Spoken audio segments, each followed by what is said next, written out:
তাহলে আমরা আজকে কত অধ্যায় থেকে পড়াটা শিখব? ষোড়শ অধ্যায়ের নাম কি? এখান থেকে আমরা কত নম্বর শ্লোকটা শিখব? 21 নম্বর শ্লোক। কে বলেছেন? বলো। ত্রিবিধম নরকস্যইদম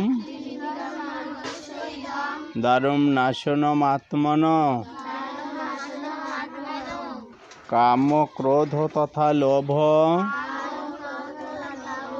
তস্মাৎ ত্রয়ম ত্যজেৎ। ত্রিবিধম নরকস্যইদম দারুম নাশনম আত্মন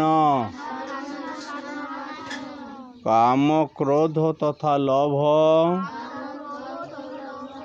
তস্মাৎ ত্রয়ম ত্যজেৎ।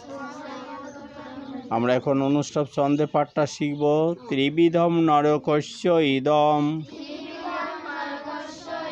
দারুম নাশনম আত্মন কাম ক্রোধ তথা লোভ তস্মাৎ ত্রয়ম ত্যজেৎ।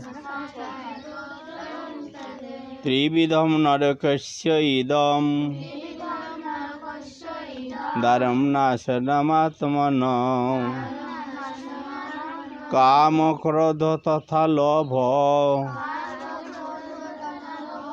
তস্মাৎ ত্রয়ম ত্যজেৎ।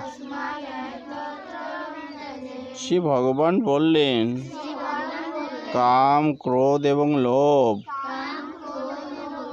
এই তিনটি নরকের দ্বারস্বরূপ।